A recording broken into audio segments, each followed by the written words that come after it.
What is up, guys? Welcome back to day 4, round 6 of His Majesty Mohammed VI International Chess Tournament in Morocco, Casablanca. My name is Titus Termavicius, and I'm a chess grandmaster. I'm doing a recap of this event, which finished about a month ago, because I played a former world number 2 chess player in the event, and because this was one of my best tournaments ever, and I want to go through my games and share my experiences with you from the event. If you didn't catch the last video, in round 5 I played against Shakhriyar Mamedyarov, Super Grandmaster, former world number chess 2, and our mutual game was drawn, with me pressing for most of the part, where my opponent misplayed in the opening. But then I let my advantage slip because I lacked taking concrete decisions in the game, and the game was drawn. It did stop his 4-game winning streak, so I wasn't too upset with that result. And also, of course, he's a much stronger player than I am. And after that game, the standings looks as such, where I was in second place so far. Shakhriyar was in clear first. And I wanted to keep my good standing in the tournament, of course. Being the 17th seed, placed so high up is no joke. And my opponents would get, tough, still be as tough as they can be, like being at the top of the leaderboard. And in round 6, I played against another Azerbaijani player, Safarli Eltaj. He's, I think, close to 2,700 at his peak. I'm not sure if he crossed it. But nevertheless, I had the black pieces, so I was on the defensive, side of this game. And when I was checking my opponent's games before the round started, we had a little bit more time because this was the one day where we had a single round, and the round was in the afternoon, so I had a little bit more time to prepare. But also didn't want to spend too much time and overexert myself, and wanted to save some energy for the game. And I noticed that my opponent plays mostly e4, which is what he did in the game. And I was expecting, after c5, for him to actually go for a closed Sicilian with knight c3, or at least start with knight c3, and then maybe transpose to an open Sicilian, because I felt like it was more to his recent games and more to his style, at least recently. I was expecting after knight c6 for him to either again transpose with knight f3 or play bishop b5, and I had some things prepared. Not too much though, because again I wasn't exactly sure what line he was going to choose during our encounter. He sort of makes my task a little bit easier with and plays knight f3, in which I had prepared e6, of course, my main repertoire, and knight f6, knight c3, and knight c6, and in this position, I wasn't sure what to expect. My opponent actually plays, or used to play at least a 4-knight Sicilian back in the day, about 10 years ago. And he was definitely experienced in the structure. But my opponent, saw my previous game in the event and decides to double down and plays a3. I also had an encounter with Grandmaster Pankratov, where he played knight b5. But in round 1, I did face the a3 line. And I didn't really, again, have anything new prepared. There's other moves, but bishop e7 is my usual response, and I decided to stick with it. And I wasn't really sure what my opponent was going for, but I felt like these lines were I was pretty comfortable with them, I would say. Maybe I didn't know everything, fully and completely, but I had some experience already, and I had some good positions and good results in the line, so I wasn't too worried with this a3 approach. And my opponent decides to play queen g4, just like in my previous game at the event. Another line is, of course, knight e4, which I've also have some experience in. He plays queen g4. I decide to play the same line that I played g6, and now my opponent deviates from the game. In round 1, my opponent played queen g3, d6, knight e4, and we went for this long line that started with c4 after knight f4 and queen c3. That was our game, long theoretical line, which I managed to eventually win. And this time my opponent plays bishop d2, and of course I checked my round game afterwards, and I checked the file a little bit, what was the correct moves for me in that line. And I did remember one thing in this particular sort of line with bishop d2, is that I should play for a bishop a3 trick, but I couldn't remember if it was to start with queen b6 and rook b8. So just to show an example, if I played rook b8, which I didn't in the game, I played queen b6. If my opponent was to long castle, then I would have a bishop a3 trick, and after be queen b6, the engines claim that this is a devastating attack, and black should be already much better, if not completely winning. So I didn't remember this idea, but I will say that after rook b8, I think my notes had bishop d3 as one of the top moves, And I'm actually kind of happy I didn't go for this because I wasn't really keen on going to my opponent's prep. If he were to sacrifice the pawn on b2 and try to get a quick initiative on the king side.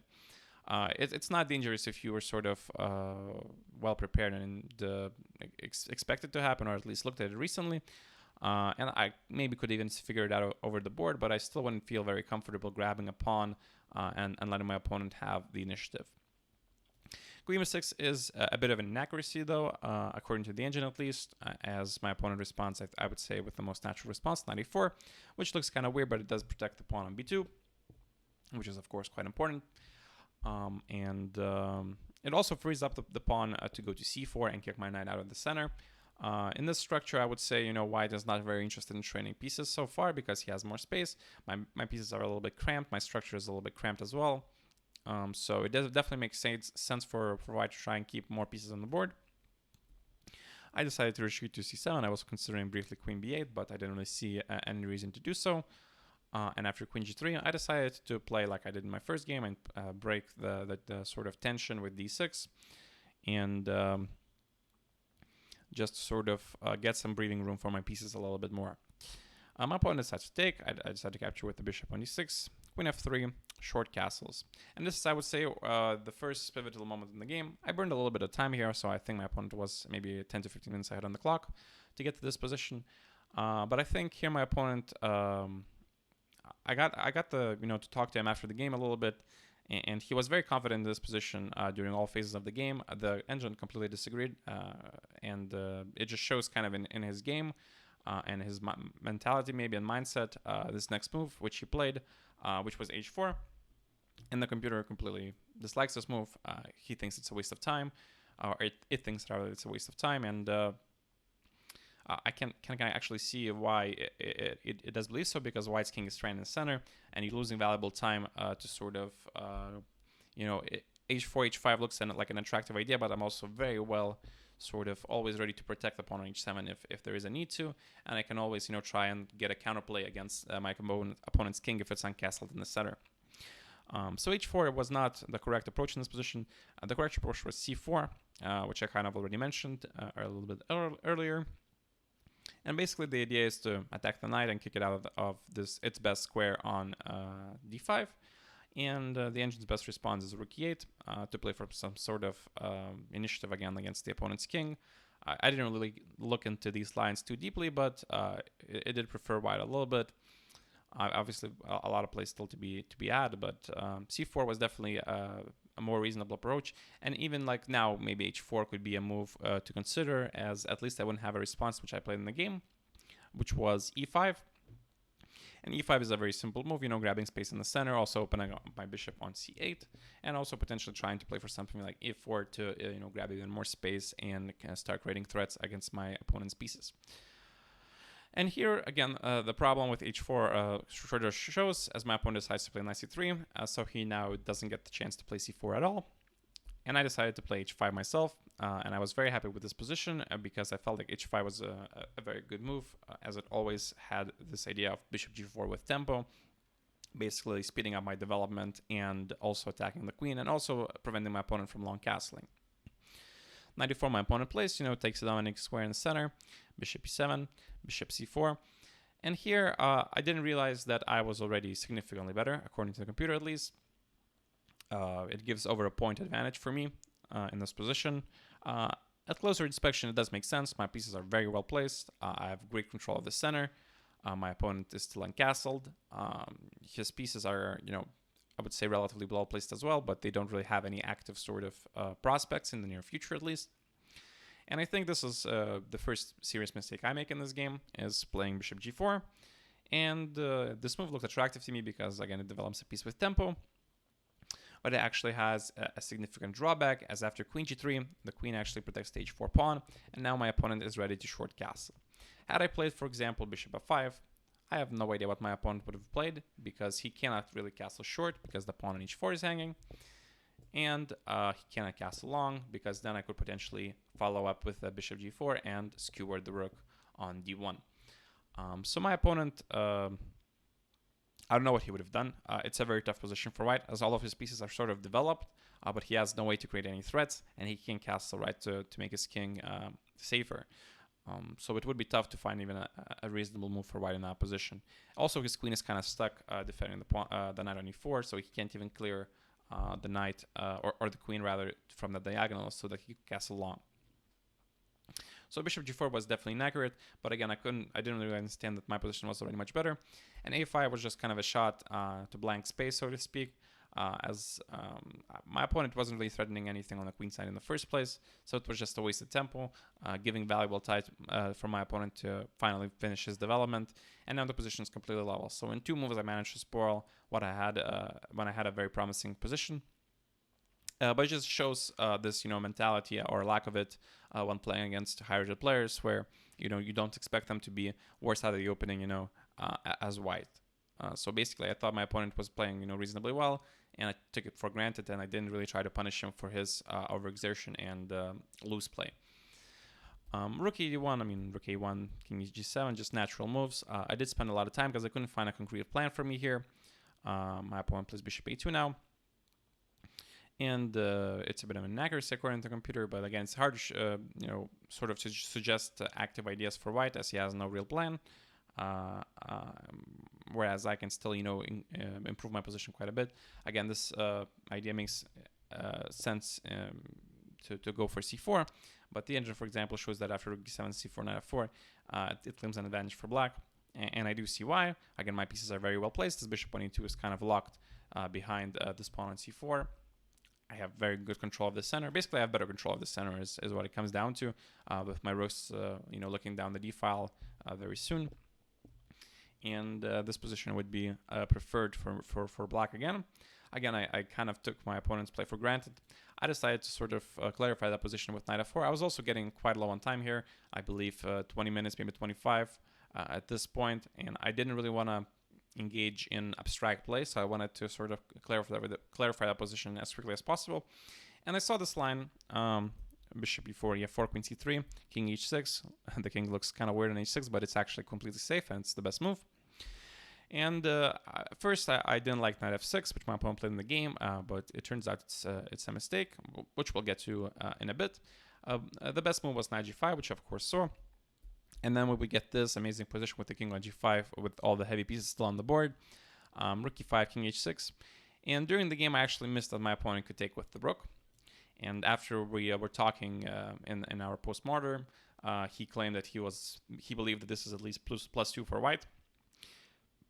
I didn't really want to sort of object because, first of all, I missed this during the game, and I didn't really know what the evaluation was. And he's, of course, a higher player, but obviously I felt like +2 was a bit out of proportion. I did think white was a little bit better, at least, but according to the engine, black is completely fine. The position is completely level after some move like queen d7.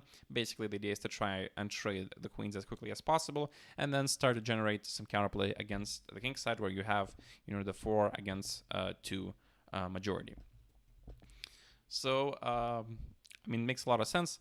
I was during the game considering queen e5, and here I thought I would be completely fine in this position, and computer actually says black is somewhat better already, actually quite a bit better, like a point advantage for black. So this position would have been completely fine for me. And I was kind of expecting it to happen during the game, but of course rook a5 would be a more precise way, just getting the same position, but black will have to spend at least a couple of tempi trying to trade queens before he can proceed with his counterplay in the king side. Instead, my opponent plays knight f6, and it's basically based on a trick, which I saw, that after bishop f5, my opponent has knight d5, forking, and this queen is pinned, so I can't take on d5 with the pawn, and of course the knight is protected by the bishop as well, so I can't take it with the rook. So the knight is untouchable, and this was my opponent's trick, but I did see that I have queen d6, and it's a very simple move and a very logical move. Knight g4 is not really a threat because I have a nice majority, and I would be very quick on the dark squares with g3 to generate counterplay, or not even counterplay, just play, because my opponent doesn't really have any threats of his own, and the dark squares would be in ruin, and white's position is completely busted without even needing to consult with the engine, like it's evident.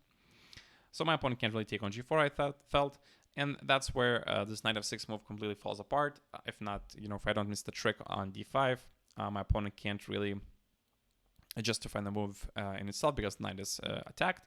So my opponent goes back. And of course, with being low on time and my opponent being the Irish player, I was tempted to try and repeat. But of course, he wouldn't repeat. I felt like he would play knight g5 in that position. So immediately I wanted to start break this situation with queen d4. And basically we get this position where my opponent has a 3-on-1 majority in the queen side. But it's very evident that black is doing quite well here, basically because two bishops, centralization being the most important two factors.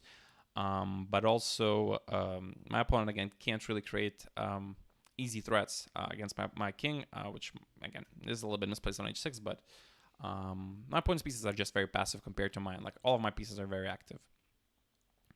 My opponent plays queen c7, and this move I missed, and I kind of started being a little bit cautious or overly cautious after I missed queen c7 because, you know, if you miss one thing, you'll miss another thing. The idea is very simple, take on f4, but this position is, queen c7 is actually, I think, the last sort of mistake where black gets just completely winning advantage with one simple move in this position. And again, my overly cautious maybe nature and just sort of lack of ambition maybe as well a little bit against higher rated players was my downfall in this game as well. Basically 2 games in a row now against Azerbaijani players. As if I played f5, I think the position is very easily winning and the game is basically over right here and then. Because my opponent has no good moves with the knight. That's basically the gist of it, sort of. And I mean, I saw f5, but I couldn't, calculate, for example, something as simple as c3, queen d7. I thought maybe my opponent can take on f4, for example. And, if I play g5, he maybe has queen h2 or something. And I really couldn't figure out, what was happening in a position like this, but I can just take the knight on e4, like, the knight is hanging, like I'm a piece up, basically, right? And then if g3, bishop h3, I even have, I have probably other moves as well, but bishop h3 seems like the most natural. So I was kind of scared of trapping my bishop on h4, but I just failed to realize my opponent's knight is hanging on e4 in these lines. So it was just a massive oversight on my part. And my opponent can't really do anything in this position other than queen f4 and queen d7, which is another move. But basically in this position, I think it's quite evident that black is completely winning. The bishops are still, maybe they're offside, but they're actually looking at the key squares in my opponent's camp. Again, some move like f3 could be an option, but I at least get, a rook and a pawn for 2 pieces. The b2 pawn is hanging.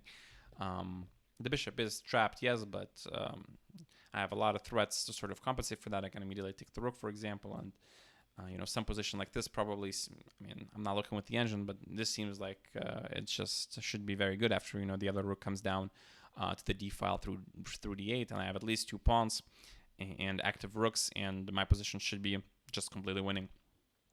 So f5 was, I would say, my biggest oversight during the game.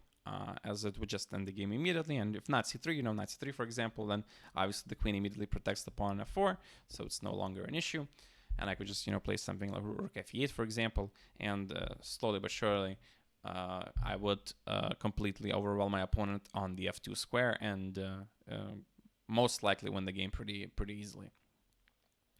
So f5 was just a win on the spot, but my overly cautious nature, I decided to take on b2. And my opponent gives me another chance, basically, and plays g3.